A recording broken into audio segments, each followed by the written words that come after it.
Good morning, guys. What's going on, guys? This is Jay with the news, back again with another video. First, I want to give a shout out to Anton Daniels. This guy be posting some good videos, man. I really like this guy, and this guy know what he's talking about. So let's get to this video. This video is titled, "Immigrant in Chicago had 10,000 and food stamp 3,000 cash. Black man angry at Kamala Harris." Let's see what's going on, guys. Let's go. I'm in the store, $200, man, trying to make groceries just to, make it till we get paid for something for the kids to eat after school. Immigrant in front of me, and she got $10,000 on her food stamp card with $3,000 cash. Come on, man, but I work every day to pay my taxes for here, man. For didn't get all that there. Man, I'm not knocking nobody in their hustle, man. But, man, stop taking my money again to people. I understand if you gave it to some people in our community that really man. But instead, y'all sending money to Ukraine, billions of dollars. But you got people over here that need that same. Man, well, I'm trying to figure out how can I get $10,000 worth of food stamp. What, I gotta go back to Africa? They say, man, stop it, man. Hey, man, it's right, man. Stop taking my tax, man. Doing what you want to do, man. Then they gonna say, oh, I'm wrong because I'm talking about border control. Here. It seems like I need to go work on the border, try to make some extra money to come up off something, man. Because, hey, man. I know it got to be an insult to a lot of people. And I covered it on the Millionaire Morning Show about when they said that they was going to start distributing money and debit cards and giving them food stamps and all of that stuff. And they tried to justify it. The first person that I ever heard speak about it was Eric Adams. So I'm not sure if this guy is in New York or if he's in Chicago. And I kept seeing videos of people that was at the border, reporters that was at the border, and they would ask the immigrants and they would put the thing in front of their face and they would say, hey, where are you going? Or, what are you trying to do? Where you trying to go? And most of them would say to New York or Chicago. And it was almost like they were communicating with each other what was going to go on, like they were informed already, and all of them had cell phones and everything. And so when I first heard about it, obviously I thought it was a dumb idea and it was egregious and it was incentivizing people to go into certain cities. And Eric Adams was basically welcoming migrants, illegal migrants, into the city until they started overwhelming.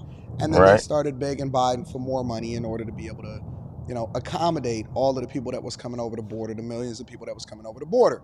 Because it was first supposed to be Texas problem, which is why the United States of America and the federal government sued Texas to open up their borders. Well, Texas said, well, we're going to share in the pain with everybody, Texas, Florida, and all of that.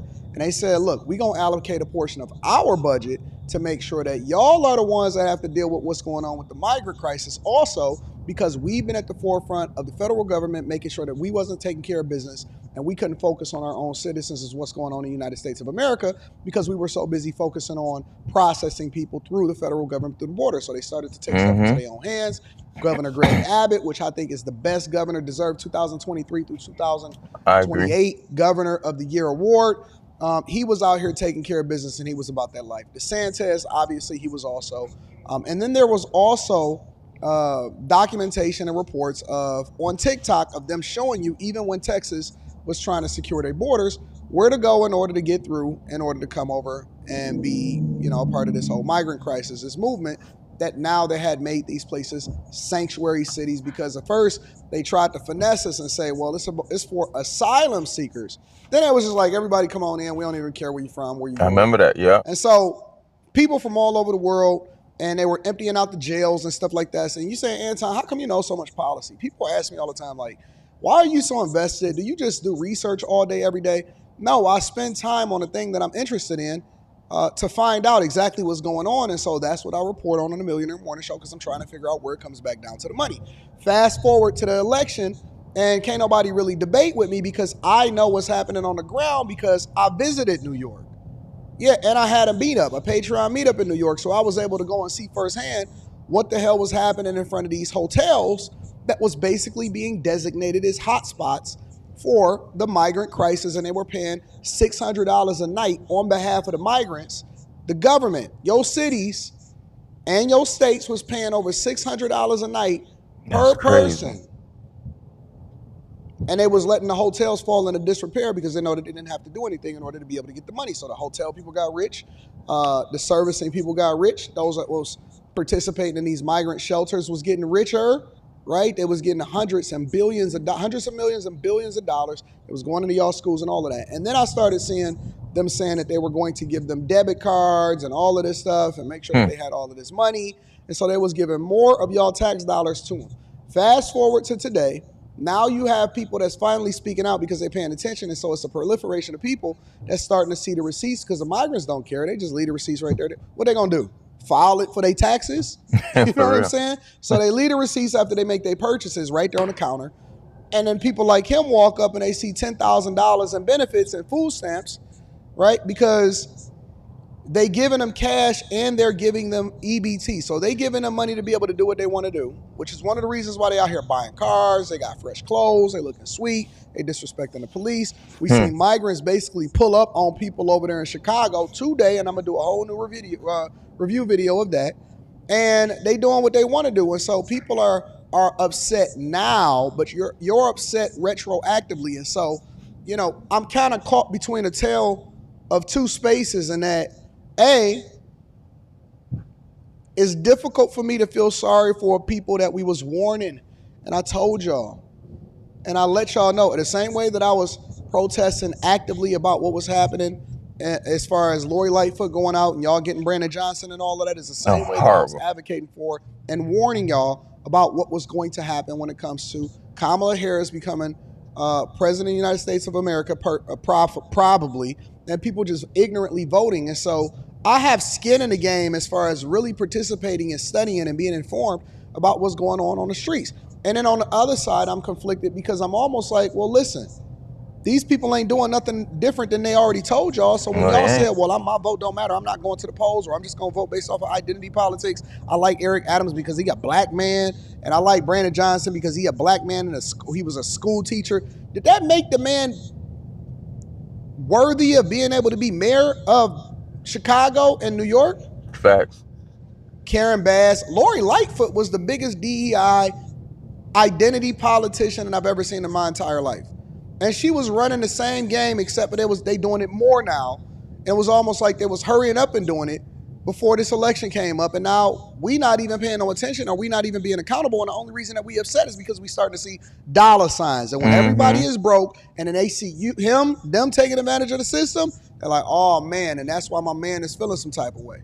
That's why he broken up on some real time. And so I don't think that it's right for them to take your tax dollars, and for her to try to defer the fact that she was responsible for what was going on at the border as though they don't know nothing, borders are, and they don't have to make themselves accountable. I don't think that that's right, that they shouldn't be accountable to y'all. But at the same time, I almost feel like you deserve them, because why would I advocate against somebody that's advocating for the thing that's worse for them? Why would I sit here and fight? It's almost the same when it comes to when I see men going in women's bathrooms and guys that's in swimming competitions and all of this stuff, and men that's in the UFC and the women's sports, and they beat the brakes off of these chicks. So I really don't care. Why would I sit here and advocate for anything different when you won't even advocate for yourself? Why would I then come in and say, well, let me defend you, women, let me simp out for you, when they voted against their own best interests and then align themselves with other women as far as the feminist movement that we knew was not going to be best for them? And then y'all voted in Obama. He gave y'all the alphabet community agenda. And now they become they new voter block, which is then pushing this migrant crisis in here. And then they're going to become the new voter block. And then they try to advocate for you not even to need an ID in order to vote. Come on, man. Wake up, wake up, wake up. And when we say the Democratic plantation, we saying that you got a mentality and you unable to break out because for some reason you think you deserve loyalty, or they deserve your loyalty when they're the ones that's actually enslaving you. Facts. It's a mindset thing now. Why would they have to focus on enslaving you as an individual? That's too hard. All they got to do is work on what it is that they're going to program you to do when you do it every single day, including going to the polls. And so now you want to get upset about it, but you ain't going to do nothing different because you can't even justify why you want to vote for this person in the first place. And you more or less keep deferring back to what you don't like about Trump. Tell me about what you don't like about your budget every time you go to the store and you see the migrant coming out with a cart full of groceries, and then you got to go out there with $200 and try to figure it out. So shout out to my man for pointing it out, but I'm caught between the tale of two worlds because I know too much. I've seen too much. It's too unfortunate for us to sit here and have this conversation and not be real about the results of what's happening out in these streets. You know what I'm saying? 100%. I love y'all. I appreciate y'all. Hopefully y'all wake up and make the right decision, but it's going to get worse before it get better. I'm going to holler at y'all. They say it's going to get worse before it get better. You guys choose these people they put in office, and this is what y'all get. Y'all wasn't complaining when the other ones was there before, from Obama and so on. Y'all didn't care about it. Now these migrants are in your cities. The fact that it hit in front of your porch, now you realize, like, oh, snap. This is not where I want to be. I didn't think this was going to be crazy like this. I don't understand how black people think voting for these people is going to make their life better. In reality, it made it even worse, because we speak about it all the time. I talk about it all the time. With this migrant crisis, listen, I don't have a problem with them doing it the right way. Yes, I don't have a problem doing it the right way. I don't. But them coming in like this is crazy. And the fact that they pushing these people into these black communities is crazy to me. Like, come on, man. Like the governor of Texas, he's doing the right thing. You got the governor of Florida doing the same exact thing. Bushing them up there. Y'all want them, so y'all take them. I don't see the problem with it. Y'all was complaining. That's for y'all wasn't complaining about it before. Now y'all is. It sucks to say it like this, but this is what y'all wanted. And y'all got it. So enjoy it now while it lasts. And it's going to get worse before it get better. And what he said was 100% true. I agree with him 100%. I talk about it all the time and be like, look, it's not a good look why these people come in from other countries just coming in. First of all, they don't check these people. You don't know where they got. You don't know where they're from.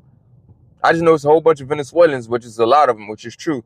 Man, I come down to Miami sometimes. I just hate Miami. I'm not a big fan of Miami. I hate it. It's a city that I would never. I grew up in Miami, but I would never live there again. If you go down there, it's nothing but Spanish folks talking Spanish. People telling, hey, you should know how to speak Spanish. Whenever I hear somebody tell me that, I tell them, F you. I'm in this country. I had to learn English. Don't tell me I have to learn your garbage ass language. You know what I'm saying? Don't tell me that. Because once you try to tell me that, you're going to hear something you're not going to like. I have no problem with Spanish folks. I don't at all. But the way things are going on down there with the Venezuelans and stuff like that taking over, it's crazy, man. A lot of them are rude as hell. They don't have no respect for people. This is the reason why they say people from Florida can't drive. It's very true. They can't. They can't. They really can't drive. And the crazy thing about it, when you go down in the Key West, the people at Key West, they're not bad at driving. I don't know how it is now, but I haven't been there in like at least 6, 7, 8 years. But before that, man, them people were driving around, but normally. But I'm telling you, even before that, here in Miami, people still didn't know how to drive. Switching lane with no signal, jumping in front of you, they don't even care. And when, you know, it's not only the Spanish or the it's all kind of race. There's white, there's black, they all do it. But it get worse as the further you go down to Miami, it gets worse. Man, I'm tired of this stuff.